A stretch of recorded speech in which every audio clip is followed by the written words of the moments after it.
creating the #1 brand in the world. Not brand, I'm not George Heaton yet, but niche brand in my niche. In today's Documenting the Journey, I'm going to explain to you guys how I'm creating the #1 brand in the exchange student niche. It's all kind of different personalized merchandise for exchange students. So we have hoodies, phone cases, a necklace, and all kinds of different gifts. Yeah, basically started with the hoodies, and now there's different kind of products, and I'm building out different sorts of products as well, different solutions to problems that my niche is facing, a platform as a service and other things, but more about that in the video. I create one Documenting the Journey video every week about creating the brand. Before, I also had an agency, but I'm going all into the brand now. So I wanted to create this video for some context to explain to you guys how I got here with the brand, where the brand came from, and basically tell the whole story from the start. Follow me if you want to see a weekly Documenting the Journey about me building the #1 brand for exchange students. Let's get right into it.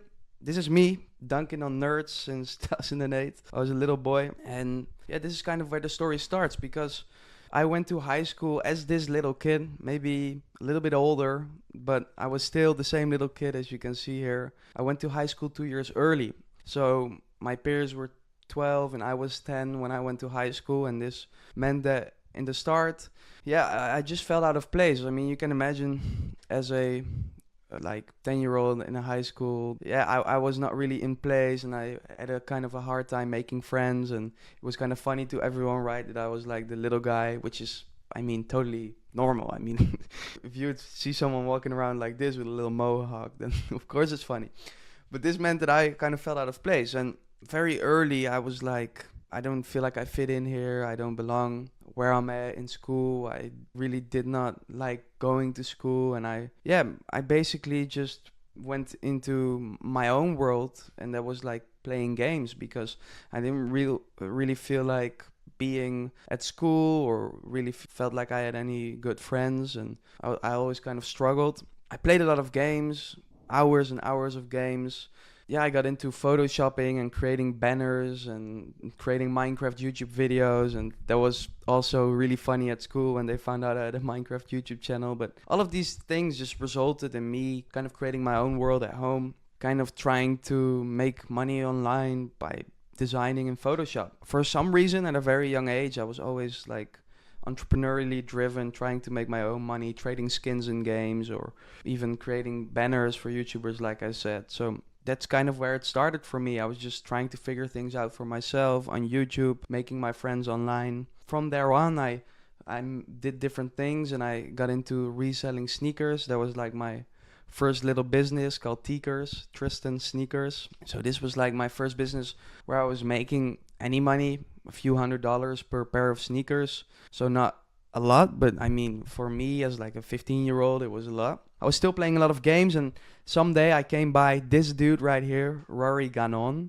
He's completely disappeared from the internet since, but he made like a 7-episode series on creating a dropshipping store. He dropshipped lion bracelets, and I was so intrigued by it. I was so impressed, and he was like a young dude. I mean, look at him, probably like 18, 19, and he was making good money dropshipping these lion bracelets, and I was just really impressed by it. So I was like, I need to try this. So this is kind of when I got into e-commerce. My brand, of course, Merchandise for Exchange Students, is an e-commerce brand. I found him when I was like 14, 15 years old, and I was very impressed. So I wanted to try that for myself. So I created my first store, which was called Woods Look. I went into branding right away. Keep in mind, I'm 15 here, I think. So I was already trying to brand things. Woods Look, I had a logo, wooden watches, wooden luxury. So this was kind of like my first little real business, and I got my first sales. I remember, because I was 2 years ahead in school, I was going out one night with the older kids, and I got a sale, and I was like, this is crazy. I'm just here having a party,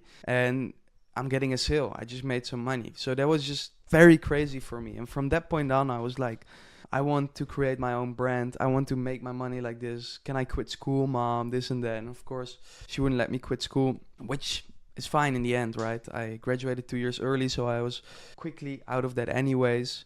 I started seeing that it's possible to make money online, and I was really sold on it. Next thing, I went to the United States as an exchange student. So I was kind of drop shipping these wooden watches. And after a year or so of trying things and trying shout outs on Instagram theme pages and all of these things, I graduated high school at 16. And this is when I went to the United States. I went on an exchange there, which is where it's going to start the story of the brand Exchange Life. So I went on an exchange there, and then one day I was sitting in class and I just remember I was like, I have an idea. I know I can create some kind of merchandise for exchange students. It's a very passionate niche. I should create something for exchange students. In my local Dutch group, we already created hoodies for each other. So I was like, there is something here. I mean, this has to be something. Yeah, I kind of was like, I should do something with this. I should do this. There is nothing like this yet, so I should do it. So I created the first hoodies. That's where it started, Exchange Life, with the Exchange Life hoodies. It was personalized, so it's all print on demand. My brand is still all print on demand because all the products are personalized. You could print the flags of your home and host country where you were on exchange on them, and on the side of the arms you could place the country name. So yeah, this is kind of where it all started. I mean, I found a supplier, I designed myself because I had the Photoshop experience, and I just started posting it on my Instagram and tagging like the little company account that I made for it with product pictures, trying to get my friends on exchange to promote it. And yeah, that's when I basically got my first sales. So this is like a few weeks from November to December, which is like the high season of e-commerce.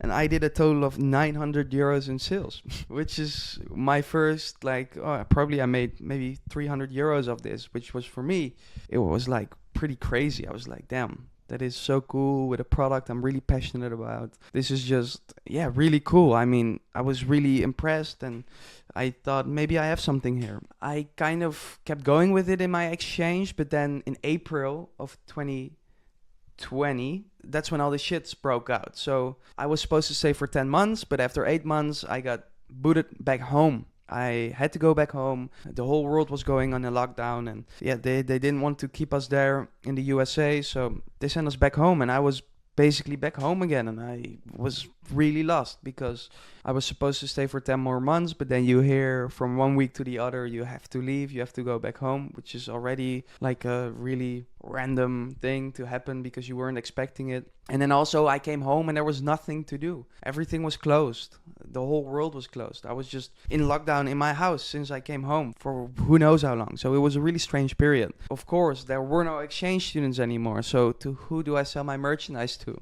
The little success that I had seen with the hoodies was back at zero, and I was back at nothing. I created a little brand and it made no sales because there were no exchange students, and I was really focused up on that group. With the little experience that I built up, posting my hoodies and basically doing social media, I got this kind of intern job at a e-commerce company here in the Netherlands. It sells tools like drills and all of these things, and I ran their social media, and I earned probably like $5 an hour in the start, and I gradually made my way up to get a higher salary. And still there was the shits, so there was nothing to do. I was just working, and e-commerce was going through a rapid growth. This company was going very fast because it was really a booming period, but my brand was at zero because there were no exchange students. So it was really a contrast, because that's when really a lot of people took off, but because my brand is very specific, it did the opposite. So I worked there for a while, saw how a real business was built, learned how to do things, learned how to not do things, and basically got experience there. Was really fortunate and grateful that I got the little job there at first in the summer break, and then I kind of like grown my way up a little bit. And after a few months of being at home in lockdown, it was time for the next chapter. So this was about 7 months or something after coming back home from being sent home. I moved out. It was time for uni. That's a whole story on itself, but I moved to Rotterdam with one of my best friends from my hometown. We had a little apartment there, and there was nothing to do. We were kind of just sitting there, and I was working from home for the company. It didn't last long. I dropped out after about 3 months, and from then on I just worked full-time in that company while also trying to make my own things work. I tried to create a lighter brand. Here you can see me with my little bro packaging the little packages. I actually made paid ads work for this brand, which was surprising because I was like 17, 18 and I really didn't know what to do. But this didn't last long because it was also very niche. It was aimed at fireworks, like lighters for fireworks, but then fireworks got prohibited in the Netherlands and it was a Dutch brand. So that failed completely. I tried selling vintage varsity jackets. So you can see me here posing with one and there's another one. It's very cool, but not scalable. You have to have a sick supply chain if you want to make these work. But I actually sold these second-hand products, angled them right, branded them right for like 4 or 5x the price that I bought them from, because vintage varsity jackets are just second-hand jackets, right? So I bought them for like 20, 30 euros and I sold them to 100 to 150, which was like, yeah, some good extra money on the side while working still this job in the company. So these were some years, 2020 to middle of 2021, somewhere around there. I was just working in this company, trying different web shops and e-commerce ventures, while still trying to make my own brand work. Because don't forget, like, I hadn't forgot about this brand. And I remember every month I got this notification of you paid your Shopify fee, and I made 0 sales. I was like, I'm paying the Shopify fee and I should kind of shut it down. It's making no money, but I didn't want to give up on it because, look, for me, I noticed and I learned that it is not only about making money. I want to do something that I think is cool, because otherwise I'm just fucking bored and I don't care about it. And I just feel like, why am I doing this? So I didn't want to give up on the brand, but still there were no exchange students. So the world hadn't opened back up yet. There was barely anyone out in the world traveling. I was back then, I thought maybe if I increase the quality of the hoodies. So what I did was I bought blanks from Alibaba. I stitched them locally. So every time I got an order, I went to the stitcher. I made him stitch it. Next day I pick it up and I send it out to the customer. Not scalable at all, but I didn't want to give up on it. And I wanted to provide the best quality. Not wanting to give up on it, because I really like the idea of building something that you think is cool, building something that is an extension of you. I see a difference in a business model entrepreneur and a creative entrepreneur, and I'm really a creative entrepreneur. I want the thing that I'm building to be an extension of me. I want for me to feel related to it, to feel excited about it. Whereas a lot of business model entrepreneurs, which is how I call them, they just want to make money. They do any business model if they make money, and that's many of the entrepreneurs you see right now online, but that's not me. Yeah, I just don't feel like giving my life up for something I don't really care about, but getting money in return. It's just, to me, not interesting and not cool. Yeah, I kept trying things and living the uni life on the side, because like I said, I dropped out, but I still was living in Rotterdam and my friends were all in uni. I was the only one that dropped out. In the beginning, everyone was like, what the fuck are you doing? Like, this is so stupid, because I had nothing better to do. I only had the job and me trying failed things. And that's what my childhood friends just see. They just see me earn next to nothing in this job and then me failing in a bunch of different things, which is in hindsight the reason that I'm further now, because realize that you looking around you and not being able to compare yourself with anyone, doing something that no one else around you is doing, is the number one indicator that you're on the right path. But back then I was just lost and I didn't really realize these things yet, and I was just kind of partying and doing this job, trying my own things. My brand was doing 0. All the other things and web shops that I was trying to build were, just failing. So I was really lost and I contemplated going back to school and I did all of these different things, but I was like, I just don't want to give up on it. I'll rather, I don't know, go broke or move back home than going back to school. So this was one of my childhood friends that was always, not many of them were really understanding what I was doing, but he was always trying to understand. And he was a good friend that I'm still very good friends with. I basically at some point realized, like, what the fuck am I doing? You know, I'm still doing these parties. My things that I'm trying to build are failing and my brand is doing nothing and this job sucks. I just realized, what the fuck am I doing? 5 months into the going to parties and stuff, I was already thinking, if I want to make it on my own, I have to go all in and not be distracted with all this bullshit. But I just wasn't ready to do that yet. But probably about like a year of being in Rotterdam and going to parties, I realized, like, what am I doing? Like, this sucks. I hate this. I don't like it at all. I want to meet cool people. I want to find people that are trying to do the same thing.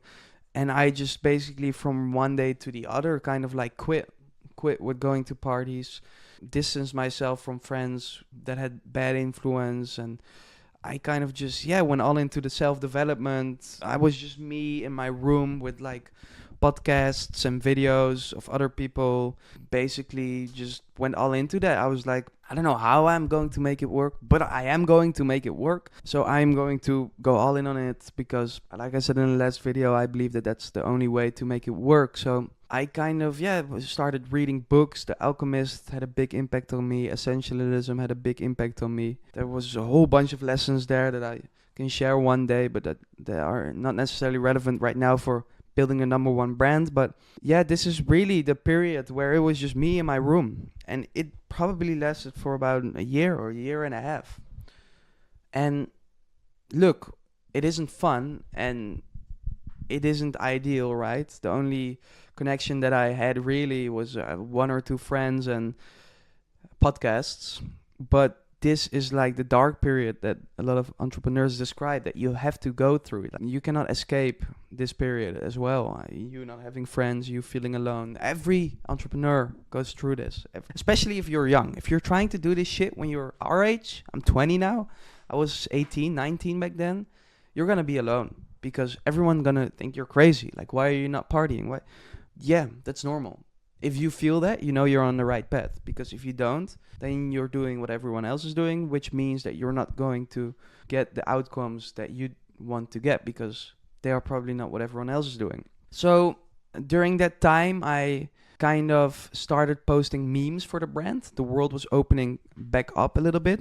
This was in the middle of 2021. I kind of figured out that, hey, if I want to grow the social media profiles of the brand, then I don't want to post pictures with products. Nobody gives a shit, which is, by the way, what almost all e-commerce brands are doing. But this is a whole nother video about organic for e-commerce brands. I kind of figured out that if I want to reach my target audience, I have to post interesting, engaging, educational, or entertaining content for them. So I started posting memes. I started growing a community account for the brand with just this kind of content. I got some traction with reels and with memes, and as you can see, I got some sales, 300 there, which is like just organic back then. I was kind of seeing some result after, going all in and really researching a lot online, doing all of these different things, iterating. I just was trying and trying and trying. And if I saw something worked, I did the same thing over and over, tweaked it, see what worked better over and over. And this is when I started seeing some revenue again with the brand, because the world was opening back up and I was starting to get some traction on social media for the brand, building a separate community account. So this was really when I started building some momentum. And I was still in my room every day, still sitting there, still listening to podcasts all day, from day to night, just work and gym, being lost, but getting some direction by seeing some results. And that's when I came across this guy right here, and he's Matt Kelly from Space Goods. And this is a screenshot of me interviewing him in Bali, which was a full circle moment for me, because in this one, when I was trying to build my brand and trying different things, I was just alone. And I was, like I said, listening to the podcasts, and I was listening to him a lot. And in one of the podcasts, he said, if you want to meet people, you should go to Bali. And I already had this idea of, I'm not going to find people here my age in this environment that are trying to do cool shit and that are building, or older people that I can learn from. It's very hard for me to find them in the environment of students and teens partying in Rotterdam. So I had already decided to go all in, and I kind of ditched parties and all of these things and bad influences. And I saw this guy, and he documented his journey. It was a huge inspiration for my documenting the journey. I realized one day that, okay, I should go somewhere then to meet these people. So I had already set my mind on that, but I didn't know where. I was thinking about all these different places, but then he said it. And he was probably the guy that I was looking up the most in that period, because he was building a brand. He was documenting it in a raw, authentic way, which I thought was really cool. He was sharing the highs and the lows and all of these different things. So when he said that, I was like, all right, I mean, I trust you the most right now. You're the person person that I listen to the most in my life, because if you just sit in your room, then there is not really anyone else you're talking to. So I heard that and I was like, all right, Bali it is. I need to go to Bali. Yeah, I basically booked my trip to Bali while still being in Rotterdam. About the end of 2021 was it that I booked my trip to Bali. I was still in Rotterdam back then, but I decided that I'm gonna move back home because throughout all of this I was still working my job. Continue working my job, and then a week or two before I leave, I'll quit my job and I can save up a little bit, because I was mainly losing money because I had to pay rent in Rotterdam and I was trying all these different things that failed. So I was kind of just losing money. So when I moved back home, I kind of had zero euros. So I moved back in my parents' house. I worked this job. I saved up about 5,000 euros. And I went to Bali. And here you can see me with the Indonesian flag.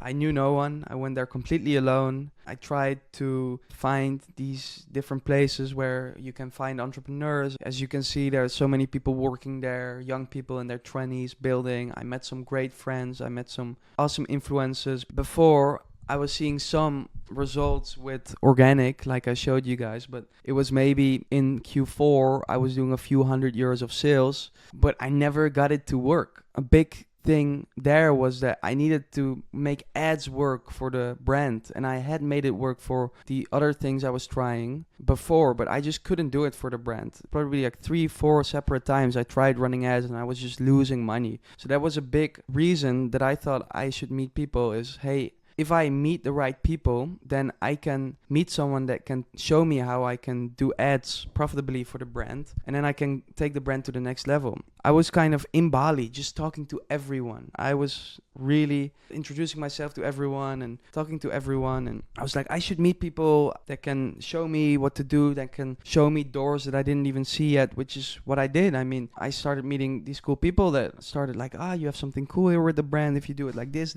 I listened to everyone. I started implementing. Oh, you should do this. Implement. Doing all of these different things. But keep in mind, I was barely doing any revenue of the brand, and everything that I was making, I was putting back into trying running ads or making a new product or making a new this or buying a theme. I was doing no profit from the brand still. Even if you occasionally do a few €100 in revenue, that's no profit at all. This is also when I started documenting my journey. I started documenting the journey here, and I was very, very uncomfortable and lost. This was probably the hardest time for me to go through because so far, I mean, I went to Bali, I had 5,000 euros in savings. My brand, again, was still doing no profit. So I figured I have to make money somehow else. And that's why I started my agency. So back here, I started my agency. And that's why a lot of the videos after are about my agency, because I was mainly making money of my agency. It was just me doing a service. There were barely any costs involved. And I just found clients for doing their organic social media, editing their content, posting their content. But I hated it. I fucking hated it. I did not like doing it at all. But I had to make money somehow to be able to stay abroad. Otherwise, I had to go back home and move back into my parents, and I really did not want to do that. This was the only way for me to be around people that could maybe teach me how to go to the next level with the brand. I was like sleeping not so good because I was just grinding all day, all night in an uncomfortable environment, a very hot environment. I learned for me that being in a place like Bali is very hard because there's chaos everywhere, and I kind of like the peace and the structuredness. So it isn't a place that I want to be long term, but it was just the easiest place for me to meet people. So I just had to be there, and I was just grinding. I was finding clients there and signing my first clients, making a few €1,000 a month with the agency. But I really hated it. It's really daunting work because you have to post every day for each client. At some point I had like 4 or 5 clients, but it was all with the idea of this money that I'm making here, I can stay abroad and I can invest in ads while losing money because I have a revenue stream that puts money into the brand. So that's why I was doing it. I got up to like about 8K with the agency. It wasn't sustainable. I probably did it for 1 or 2 months and then I made 4 to 6K probably after with the agency. I just wanted to make money with my own brand because I noticed for me that, I really want to make like permissionless money in a sense that I don't have to like be someone's worker. In an agency, if you have 4 clients, for me, it's like having 4 jobs. And I really did not like to do that. I want to work on my own terms. I want to build things that I'm passionate about, like I was saying before, but I had to make money. And listen, sometimes you just got to do things. That's it. Sometimes you gotta do what you gotta do. But I know it was temporary and I was trying to find my way out. Around this time in November, I was also, so here I was documenting on Instagram. I did one reel a day about going to 10K a month because that was really my goal with the agency, trying to see if it was possible. And I made a video about 10K, but that one of those clients didn't end up paying. So I was at about 8K, I think. And around this time, I was, like I said, also meeting people, learning and implementing new things for the brand. I met someone that had an agency in paid ads for e-com brands, and he became a very good friend, and he was kind enough and nice enough to run the ads for my brand. At first, we had like a profit split, but he kind of saw that I did need the money, so he was like, you don't have to pay me for it. So this was the first time in November last year, 2022, that I got paid ads to be profitable, and I was able to scale to a bigger month. This was November 2022. I did 22K in sales with the brand, with the merch, and this really opened my eyes. I was like, damn, it's possible. That was really a breakthrough moment because I thought I need to meet people to unlock the next level for the brand. I met people, they unlocked the next level for the brand. So that was already reassuring for me that, hey, I'm on to the right thing. I'm thinking about the right things. I'm on the right path. And I did my first bigger month back then. Yeah, this was nice and it showed me that it's possible. But then a month or two after, I was back at almost no profit. This is 2.5K in the January after. So this was 2 months after. I was kind of back at doing no profit because if you do 2.5K on a 40% profit margin, just on the sales of the products, you have like $1,000 profit, which is like 800 euros. If you take off all of the other costs involved, I'm probably left at about 300 euros in profit. So I was back at almost no profit, and people don't realize this, that sales means nothing. It's about the profit. I still had my agency back then, so I realized, okay, I was able to make ads work in Q4, but now it's plummeted. I had my agency, so I basically spent the rest of this year, because this was January 2023, I basically spent the rest of this year working the agency, getting new clients, losing other clients, made probably 4 to 6K consistently up until now. It's September. Yeah, that's me this year traveling and iterating on the brand, because now at this point I knew that, okay, I'm able to make ads work in Q4, but if I want to have a business that generates me profit and has me living of it, then I need to make ads work throughout the year. So I basically, this year I spent iterating on the brand, I spent growing the community, and I spent trying to make ads work and doing all of these different things while running the agency. That really funded my lifestyle. I was in Bali, I went to Kuala Lumpur and Dubai, Madrid, traveled a bit in Europe. The agency was paying for it, and I still had profits left that I can put back into the brand. But I was like, okay, so I made it in Q4, I made it work. That means there is something here, right? So that was kind of what I had been thinking throughout the year, this year, but I really didn't know how or what I should do with it. Now I decided that, hey, all right, I made it work last Q4. It's almost Q4 now, so I know I can have some growth throughout Q4 again. I think that I have something unique and cool here that can work throughout the year, but I just have to put all my focus and attention into it. I'm going to quit with the agency, not take on any new clients, parted ways with all of my clients. I have one left. That's all of the clients that I have left right now for the agency, but I'm basically putting all my time and focus and effort into the brand, because I know I made it work last Q4. I was really stressed out and everything back then, because I was trying to live in Bali, trying to meet people to make this all work, trying to go to the gym and all of these different things, live in a very uncomfortable environment for me. So I was really stressed out back then. So I can also make it work this Q4, and I think I have a unique and cool business that is differentiated, that is a real brand, a real community with an engaged following. So it is a much more valuable business than doing an agency. So I decided to go all into the brand, which is today. I moved back home now here with my parents in my childhood room, in my little office here,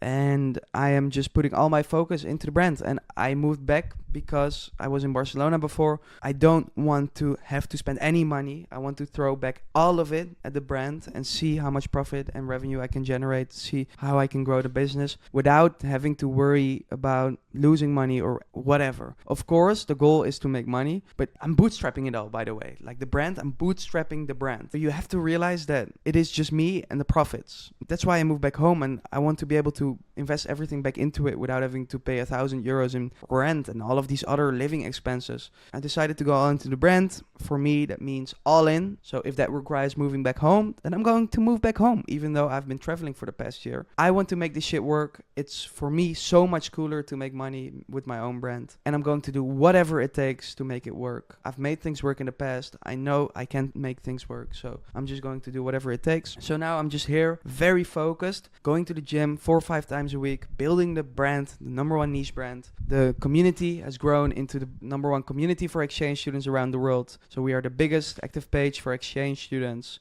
The merchandise has had many level ups and new products, expanding the current products, way better site, all of these different things, way better than last year. I'm solving different problems because when you grow a following, you talk to your target audience and you find out about other problems. If you're an exchange student, you need to find a program and organization. So I created a platform where you can find the perfect program and organization if you want to go on exchange, solving all of these different products. The brand started with hoodies for exchange students, but it has now grown into all of these different products. What is the number one brand, in my opinion, is it's not just physical products. It's solving all of the different problems for your target audience. So this is one of the things that I'm doing.